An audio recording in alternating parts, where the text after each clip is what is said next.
Assalamualaikum warahmatullahi wabarakatuh.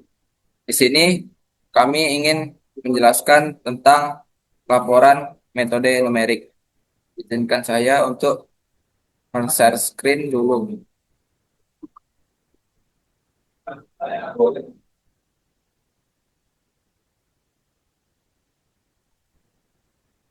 Jadi di sini kami dari kelompok 1 Elektro Bukit 24 Palembang.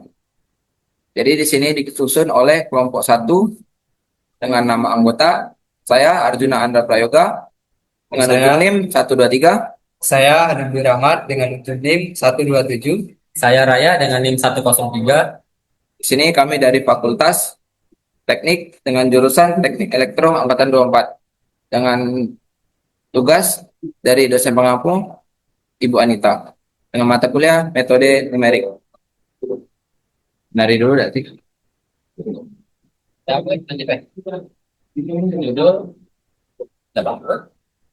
Dengan judul integrasi numerik menggunakan metode titik tengah atau midpoint. Di sini saya ingin menjelaskan dulu bagian latar untuk yang pertama-tama. Jadi latar belakang tentang integrasi numerik kaidah titik tengah. Integrasi merupakan salah satu konsep penting yang ada dalam teknik matematika, khususnya dalam bidang kalkulus atau metode numerik yang digunakan untuk menentukan luas daerah di daerah kurva suatu fungsi. Secara matematis, integrasi sering dinyatakan dalam bentuk integral tentu yang memiliki batas bawah dan batas atas. Untuk umum dari integral tentu dapat dituliskan sebagai berikut. I sama dengan integral batas atas, batas bawah, fx dx. Dalam banyak kasus, nilai integral dapat dihitung secara analitik menggunakan aturan-aturan yang telah diketahui. Namun demikian, terdapat banyak fungsi yang sangat kompleks, tidak memiliki bentuk primitif yang sederhana, atau bahkan tidak dapat diselesaikan secara analitik dengan metode konvensional. Kondisi inilah yang menyebabkan perlunya untuk pendekatan numerik untuk menghitung nilai integral tersebut. Integrasi numerik merupakan metode pendekatan yang digunakan untuk memperoleh nilai perkiraan dari suatu integral tertentu dengan memaparkan teknik perhitungan numerik. Prinsip dasar dari integrasi numerik adalah mengganti kurva fungsi dengan bentuk geometris sederhana seperti segi, panjang, trapesium, parabola sehingga luas daerah di bawah kurva dapat dihitung secara approximasi. Pendekatan ini sangat berguna terutama dalam bidang sains, teknik, dan komputasi. Ketika fungsi dianalisis memiliki bentuk yang rumit atau sulit untuk dipecahkan secara manual. Salah satu pendekatan yang sering digunakan dalam integrasi numerik adalah metode bias. Pada metode ini, integral integrasi itu A B dibagi menjadi beberapa bagian kecil. Disebut bias atau partisi. Jika interval tersebut dibagi menjadi n bagian yang sama panjang, maka lebar setiap bias dapat dinyatakan sebagai H sama dengan B min A per N. Dengan pembagian ini, perhitungan integral dapat dilakukan dengan penjumlahan kontribusi luas dari setiap bias yang telah dibentuk. Salah satu metode bias yang cukup sederhana namun memiliki tingkat akurasi yang baik adalah metode titik tengah atau midpoint rule. Metode ini menghitung pendekatan integral dengan menggunakan nilai fungsi pada titik tengah, sehingga bias sebagai representasi nilai fungsi pada bias tersebut. Dengan menggunakan pendekatan ini, setiap bias diperkirakan sebagai bentuk persegi panjang dengan tinggi sama dengan nilai fungsi pada titik tengah integral tersebut. Nilai titik tengah pada bias I dapat dirumuskan sebagai XI sama dengan A plus I min 1/2 kali A. Dengan menggunakan titik tengah tersebut, pendekatan integral dengan metode midpoint komposit dapat ditulis sebagai I sama dengan H sigma. N batas atas N, I-nya sama dengan 1, F, X, I. Metode ini memiliki galat teoritis yang dapat dihitung juga yang bergantung pada turunan kedua fungsi yang diintegralkan. Secara matematis, galat tersebut dapat dinyatakan sebagai Nah, atau dengan rumus E sama dengan min B min A per 24 H 2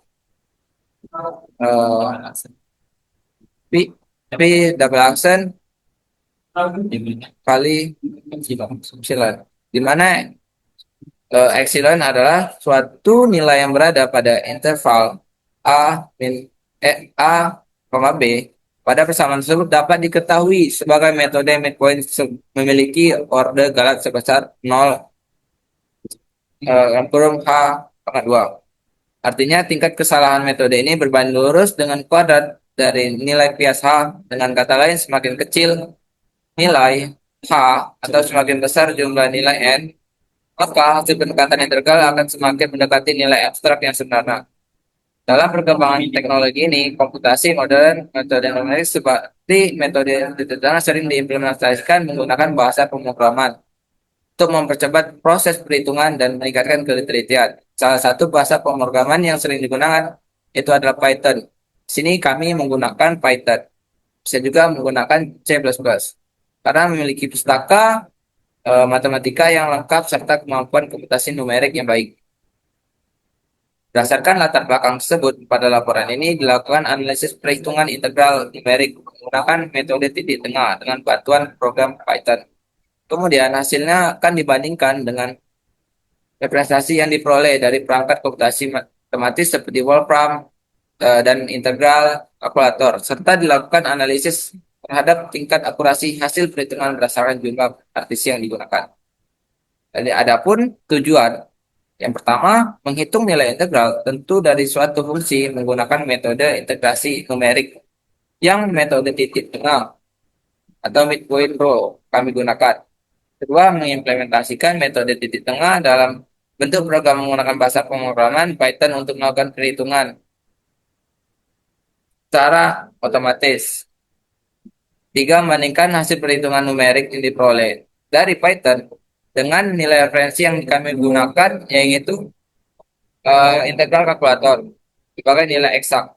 Menganalisis yang keempat, menganalisis pengaruh jumlah partisi terhadap tingkat akurasi hasil integrasi numerik serta melihat hubungan antar teori galat metode midpoint dengan hasil perhitungan yang diperoleh. Adapun dasar-dasar teorinya, metode titik tengah ini merupakan salah satu metode titik integrasi numerik yang termasuk dalam kategori metode bias.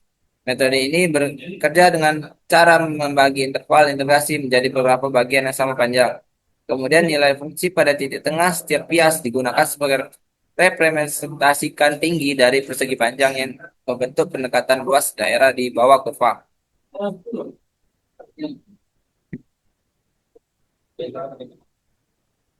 Di sini kami juga membuat flowchart yang dimana eh, flowchart program utama yang pertama-tama. Jadi eh, di sini flowchart utama dimulai dari tahap mulai yang menandakan program mulai yang di bagian sini yang menandakan program mulai dieksekusi. Kemudian program akan menampilkan judul sebagai informasi awal pada pengguna. Selanjutnya program melakukan input parameter dengan memanggil fungsi khusus yang menyimpan seluruh nilai ke dalam dictionary-nya. Lalu pengguna juga diminta memasukkan batas integral yang yaitu nilai A sebagai batas bawah dan nilai B sebagai batas atas. Setelah itu program meminta pengguna memilih metode perhitungan, yaitu metode 1 yang kami gunakan ini epsilon atau konvergensi, atau metode 2 yaitu partisi tetap. Kemudian dilakukan pengecekan terhadap pilihan tersebut. Jika metode valid, program akan menjalankan suatu proses perhitungan sesuai metode yang dipilih. Sedangkan jika tidak valid, maka program menampilkan error dan berhenti. Setelah perhitungan selesai, hasil akhir integral ditampilkan dan program akan diakhiri pada tahap selesai. Yang kedua, eh, adapun eh, flowchart input parameter. Di sini diawali juga dimulai dari tahap mulai. Kemudian program akan menampilkan suatu daftar parameter yang harus diisi oleh pengguna seperti A hingga S2. Selanjutnya, pengguna memasukkan nilai parameter satu per satu, di mana setiap input akan diproses dengan menghapus spasi serta mengganti ke tanda koma menjadi titik agar sesuai format desimal. Nilai tersebut kemudian dikonversi menjadi tipe dan float dan disimpan di dalam dictionary sesuai dengan nama parameternya. Proses ini dilakukan berulang sehingga seluruh parameter terisi dan kemudian di dictionary-nya parameter dikembalikan ke program utama dan flowchart akan diakhiri pada bagian selesai. Dan ada juga tentang flowchart fungsi matematis. F sebenarnya kurung X, P.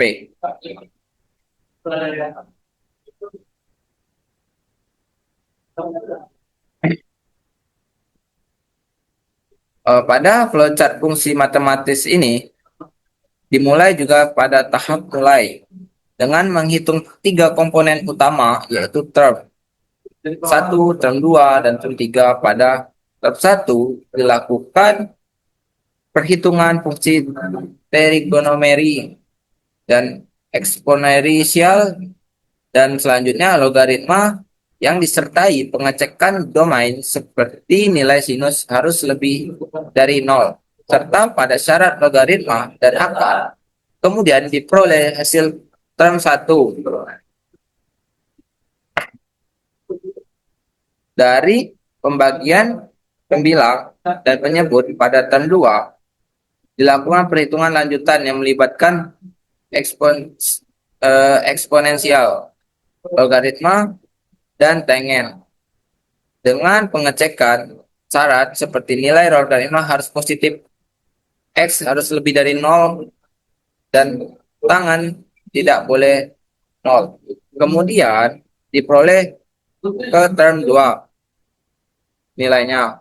Pada term 3 dilakukan penghitungan kombinasi eksponensial dan logaritma yang kembali dicek domainnya sebelum dihitung hasil sinusnya. Jika seluruh syarat terpenuhi, maka hasil akhir fungsi diperoleh dari term 1 ditambah term 2 dan dikurangi term 3. Jika tidak, maka fungsi mengembalikan pada return none ini. Dan proses diakhiri pada tahap yang selesai.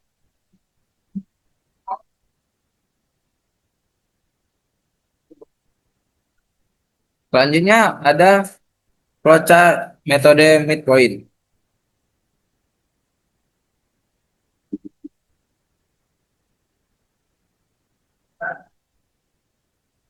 Pada flowchart metode midpoint ini dimulai dari tahap mulai dengan menghitung lebar interval menggunakan rumus H sama dengan dalam kurung B min A per N yang pada penjelasan awal tadi. Kemudian dilakukan inisiasi para variabel total sebagai 0. Proses selanjutnya melakukan perulangan untuk setiap partisi dengan menghitung titik tengah setiap interval menggunakan rumus XM sama dengan A plus J plus 0,5 kali H. Kemudian nilai fungsi f x m dihitung. Jika nilai tersebut tidak valid, seperti NaN, tenan, atau tidak terhingga, maka proses dihentikan dan mengembalikan NaN. Sedangkan jika valid, maka nilai tersebut dijumlahkan ke total. Setelah seluruh iterasi selesai, hasil integral tersebut diperoleh dengan mengalihkan total dengan H dan flowchart diakhiri pada tahap selesai.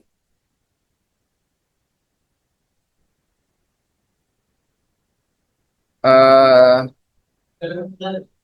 Selanjutnya ada flowchart mode satu epsilon.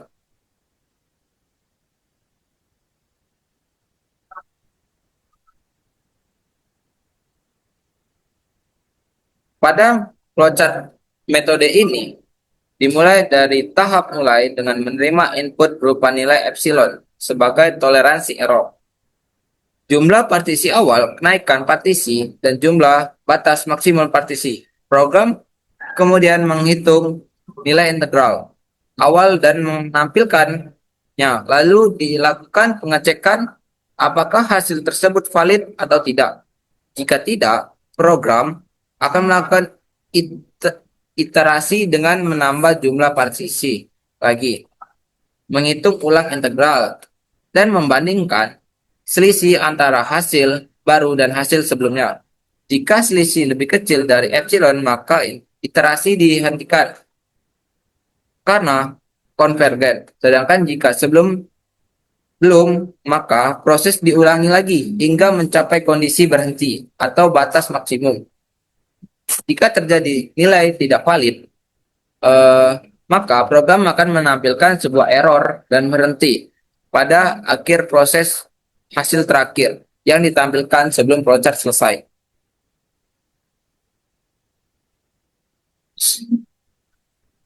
Selanjutnya ada metode 2 atau partisi tetap.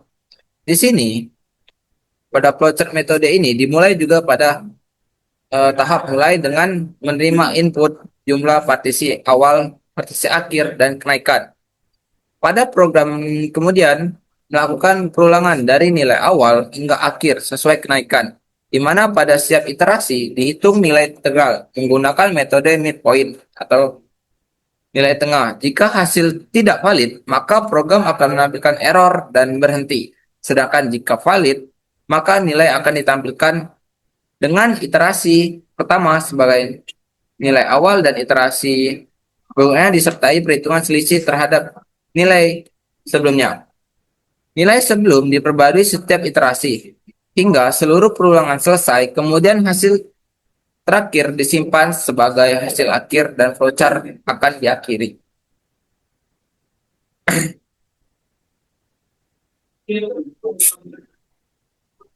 Selanjutnya eh, ada flowchart fase float. Di sini, flowchart fase float dimulai dari tahap mulai dengan menerima input berupa string, kemudian dilakukan pembersihan dengan penghapusan spasi di awal dan akhir, serta mengganti tanda koma menjadi titik agar sesuai format atau desimal sesuai. Setelah ini, nilai dikonversi menjadi tipe data dan float sehingga dapat digunakan dalam perhitungan matematis. Nilai hasil konversi kemudian dikembalikan sebagai input fungsi, output fungsi, dan proses diakhiri pada tahap yang selesai. Selanjutnya, pada bagian coding akan dijelaskan oleh Hanif. Raya. Baiklah, saya akan menjelaskan apa yang codingan kami.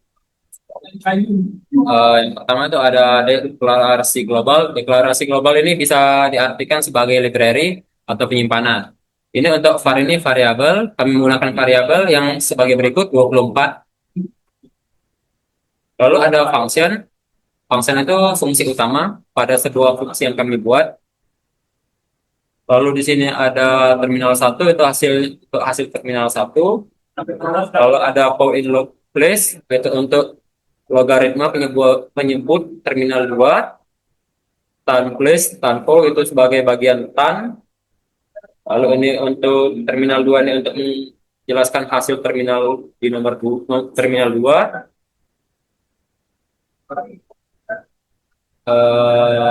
Lalu ada tan di sini untuk menghitungkan juga.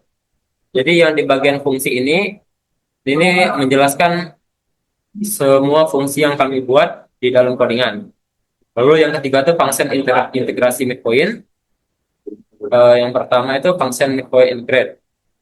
Untuk B itu untuk bilangan real dan N itu integer. Untuk integrasi metode titik tengah. Lalu untuk variabel H total XM tambah yaitu variabel bantu. Lalu J itu sebagai integer, indeks literasi. Lalu ada XM A plus J plus 0,5 dikali H. Itu untuk titik tengah interval. Kalau ada efek fungsi untuk nilai, lalu N. Midpoint integral sama dengan H dikali total. Itu untuk hasil integral midpoint. Lalu selesai. Lalu masuk di main program. Di main program ada A, B, epsilon, itu bilangan real, yaitu batas integral dan toleransi. Lalu ada N, itu integer untuk jumlah partisi. Lalu ada mode untuk pilihan metode. Lalu ada hasil, itu hasil itu menjelaskan hasil integral. Di main program kita masukkan input A, yaitu sebagai batas bawah, lalu input B sebagai batas atas. Setelah memasukkan input, lalu kita bisa memilih input mode. Bisa kita pilih jika satu itu epsilon, lalu yang kedua itu partisi tetap. Lalu selesai. Hasil midpoint integral, yaitu untuk menghitung integral, lalu tampilan hasil untuk mencetak hasil integral. Lalu yang kelima itu codingan Python full, yang awal EPS 1E-15 hanya untuk menghindari logaritma 0. Lalu ada def parse float 0,3 sampai lebih besar 0,3. Ini dimasukkan nilai inputan sebagai manual, terdiri dari A, B, C, D, E, F, dan seterusnya. Lalu kita masukkan nilai input yang kita mau. Untuk fx ini fungsi yang kami gunakan pada metode numerik kami. Ini untuk menyelesaikan terminal 1.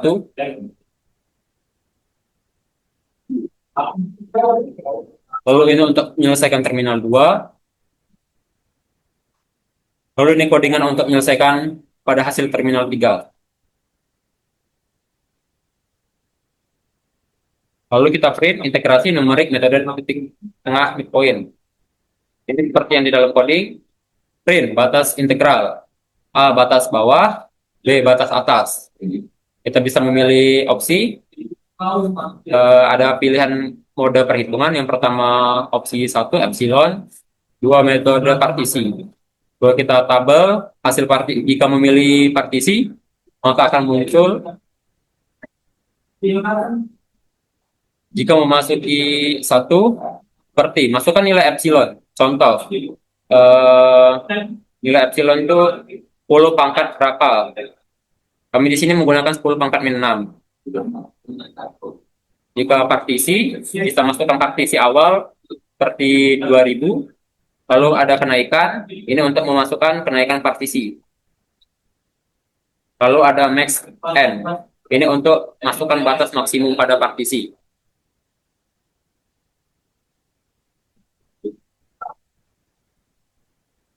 If jika n kurang dari 10, maka domain error, lalu print hasil. Fungsi tidak real pada interval ini karena tidak valid. Jika memilih metode partisi seperti ini, n awal yaitu untuk masukkan partisi awal, lalu n akhir untuk memasuki partisi akhir. Naikkan untuk masukkan kenaikan partisi. Lalu kita print untuk mengetahui hasil akhir. Kita bisa langsung saja ke bagian coding di Python. Kita nilai import juga ya.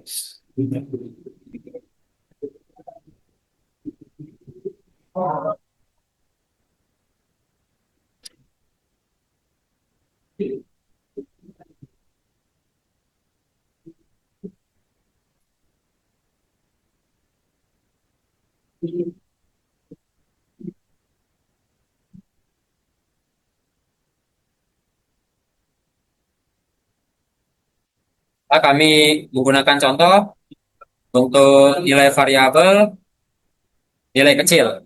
Kita masukkan inputan A, kami menggunakan 0,1. Salah dong. Oh, bukan. Oh, Maaf jika ada kesalahan. Kami masukkan nilai untuk partisi kecil, yaitu 0,1. Lalu untuk variabel B 0,2, variabel C 0,3, untuk variabel D 0,4, E 0,2, F 0,5, untuk A2 0,1, untuk variabel T 1, variabel P 2, variabel Q 0,3, untuk G 0,2,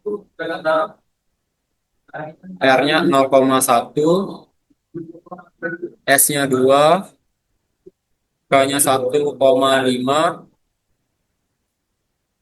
L1-nya 0,4, L2-nya 2, A3 kami menggunakan 0,3, variabel V 0,2,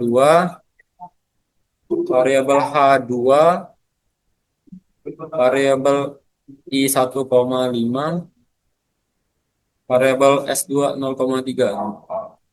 Kami menggunakan batas integral, batas bawah 1, lalu batas atas 1,1.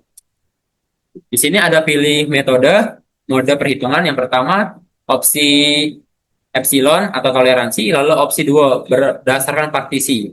Kami di sini menggunakan, sebagai contoh, menggunakan opsi 2 partisi. Ini bisa masukkan partisi awal yang kami mau. Kami mau mulai dari 1. Lalu ada partisi akhir, kami mau mulai dari 10. Lalu kenaikan partisi kami memilih 1. Setiap partisi naik 1. Jadi 1, 2, 3, dan sampai 10. Lalu keluar hasil akhir min 0,02754695400510882.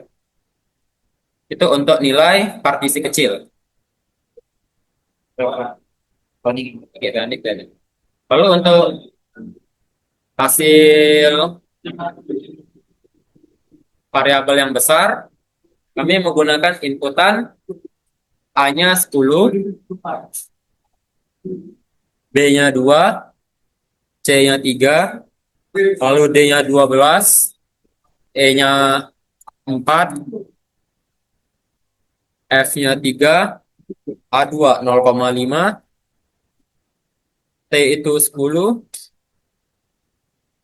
P itu 2, Q kami menggunakan 6, G 7, 2, 5, untuk K 40, L1 9, L2 7, A3 23, P 10,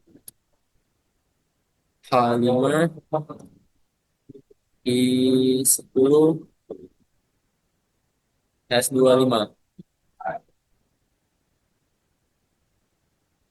Batas atas 1,1. Sebagai contoh menggunakan partisi awal 1, partisi akhir kami 100, naikkan partisi 1.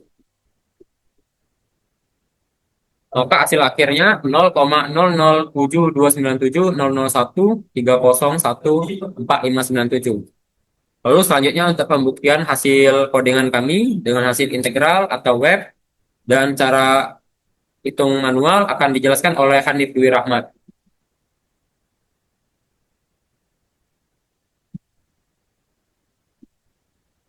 Baik, selanjutnya saya ingin menjelaskan tentang perhitungan manual dan perhitungan secara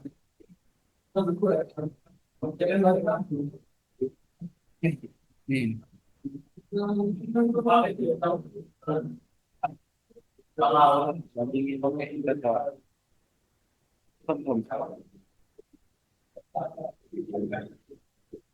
Tadi mungkin saya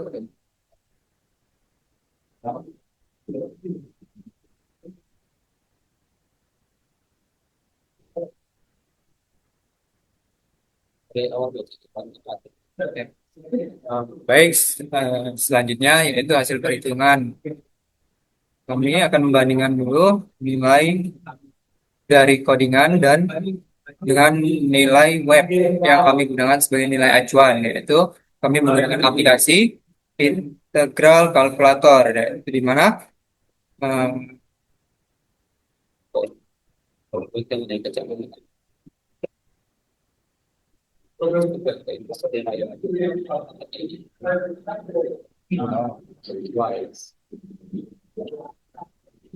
baik ini integral kalkulatornya.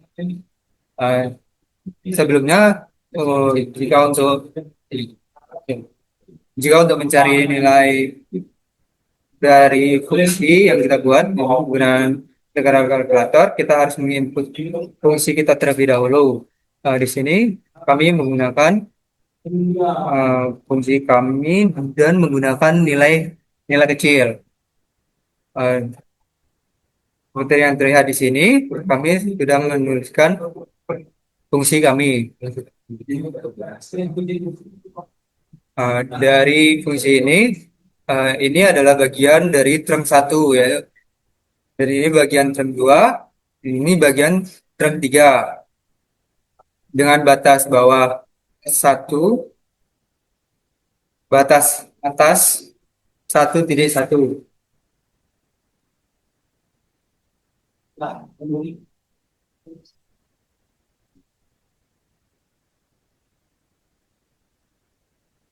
Kita input batas bawah 1, 1, 1.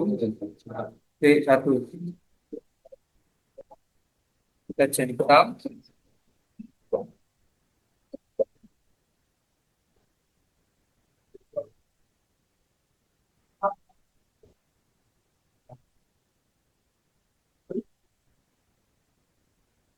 Lalu kita mulai.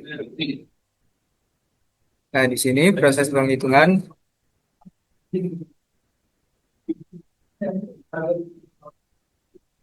Jadi, nilai yang kami dapat itu sesuai dengan nilai eksak kami.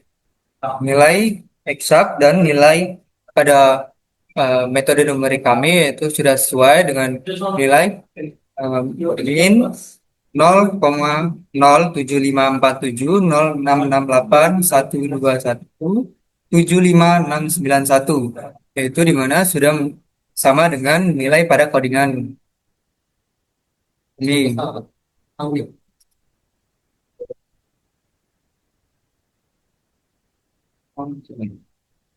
Selanjutnya, eh,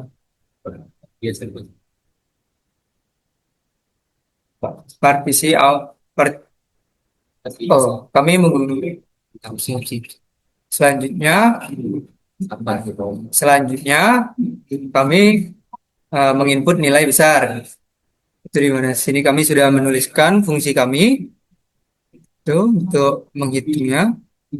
Kita input batas bawah 1, batas atas 1,1, terus sampai semua.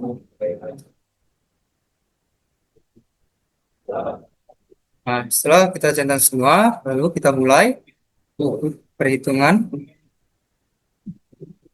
Sini proses penghitungannya.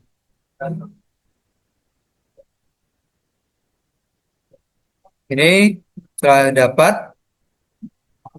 nilai eksak kami yaitu 0,0079595090667471, yaitu di mana sudah sama dengan nilai pada codingan kita. Eh, ya sudah mendekati dan sudah sangat mendekati.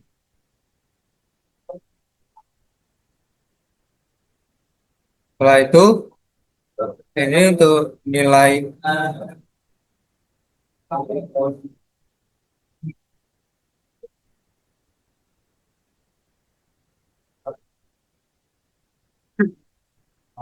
Ini untuk selanjutnya hasil perhitungan manual yang kami uji itu nilai kecil dengan fungsi kami fx 0,1 di dan lainnya. Di mana di sini kami menggunakan partisinya itu 10 n sampai dengan 10, maka yang didapat hanya 1,1 yaitu batas atas dikurang 1 yaitu batas bawah dibagi partisi kita yaitu 10, dapat 0,01. Setelah itu kita masukkan di rumus titik tengah yaitu 1 ditambah 1 dikurang 0,5 dikali 0,01. Setelah itu kita mendapat nilai XI dan nilai FXI. Itu dimana kita uh, menghitung manualnya yaitu sigma FXI sama dengan min 0,758 ditambah min 0,756 tambah dan seterusnya yaitu 5. Kita mendapat nilai sigma VXI yaitu sama dengan min 0,07462. Nah, di mana nilai ini sudah sangat mendekati dengan nilai acuan kita yaitu pada integral kalkulator tadi. Dari sini analisis perhitungan manual program Python dan integral kalkulator. Uh, Seperti yang saya jelaskan tadi, kita mendapat hitungan yang pertama itu angka kecil. Kita dapat nilai hasil perhitungan manual yaitu 0,07462 seperti yang saya jelaskan tadi.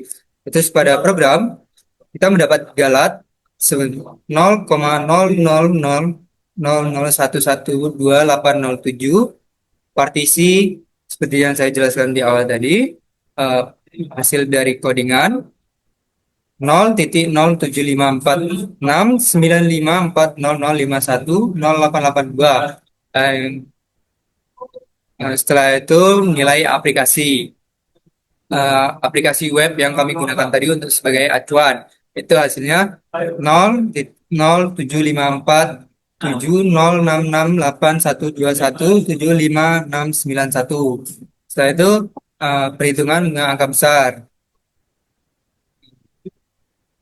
Hasil dari program tadi itu mendapat galat 0,000000503948 dan partisi yang didapat dari codingan tadi 0,0007297001301459 dan pada nilai web tadi 0,002729695090966741.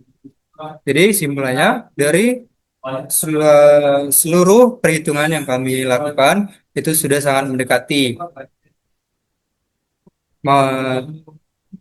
nilai pada program itu sudah mendekati nilai acuan kami.